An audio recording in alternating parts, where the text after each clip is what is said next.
Welcome back to The Drawing Board, brought to you by CyberArk. I'm Emma Telpe, and joining us for the second episode in our two-part series on identity security is Adam Markert, CyberArk Solutions Architect. Glad to be here, Emma. In our last video, we discussed how identities have been proliferating at an uncontrollable pace as organizations ramp up their adoption of cloud services and remote work models. Right, and we talked about how this sprawl of identities, human and machine, has coalesced into a massive attack surface, full of vulnerabilities that attackers exploit. So we believe today's threat landscape calls for a new response, identity security. Exactly. To recap, identity security is a holistic approach for protecting your most critical assets, like data and infrastructure, across a range of environments from on-prem to the cloud. Identity security breaks down barriers between key security categories, such as privileged access management, or PAM, and access management. And it brings them together in a modern, unified platform. With intelligent privilege controls at the center, identity security covers the following: seamlessly securing access for all identities, flexibly automating the identity lifecycle, and providing continuous threat detection and prevention. Why place intelligent privilege controls at the center? Because any identity can gain access to sensitive applications, data, and infrastructure. In response, we infuse these controls across the board. Now, to show how it all comes together, let's take a day-in-the-life look at three types of identities. And we'll start with Rachel. Now, Rachel is a developer working on code for an important new app release. She's got her coffee, she's in her home office, but she's working in the cloud. And to do her job, she'll need access to a highly sensitive resource. So how can we ensure Rachel is protected and productive? First order of business, seamless, secure access. Let's get Rachel into her laptop using an adaptive form of multi-factor authentication.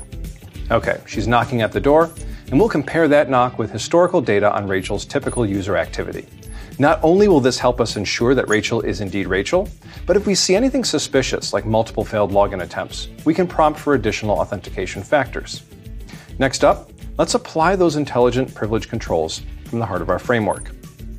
We need to ensure Rachel can get into her cloud workspace, but only with the least amount of privilege and for the least amount of time needed to perform essential job tasks. All right, so Rachel's in, she's writing code, but like a protagonist in, say, a sci-fi movie, let's imagine she has a robotic buddy helping out behind the scenes. That's right, a trusty helper bot.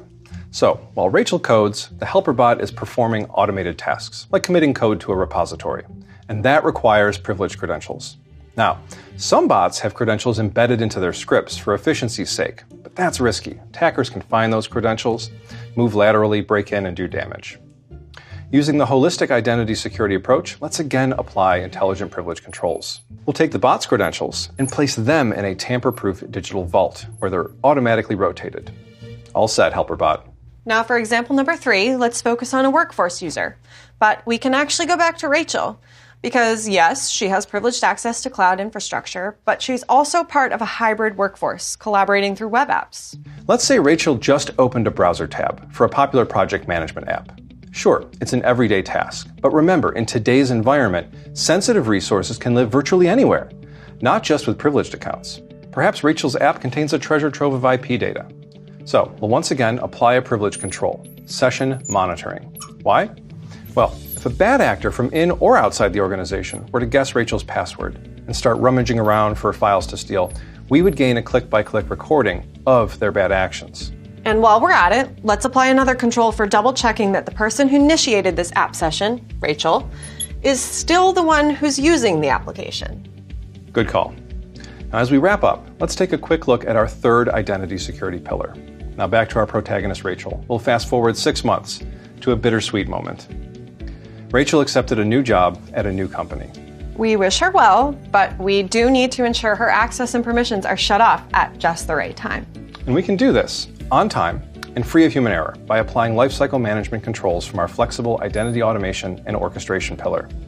Meanwhile, our trusty helper bot retains its access. So to recap, identity security programs should secure any human or machine identity that's accessing your organization's resources in any environment. And intelligent privilege controls are at the center, since any identity can gain privileged access depending on the context. The end goal? Deliver measurable cyber risk reduction for all identities accessing sensitive resources and data, all done in a way that enables zero trust and enforces least privilege. Thanks for joining us at the drawing board. See you next time. To get a closer look at the CyberArk Identity Security Platform, visit CyberArk.com.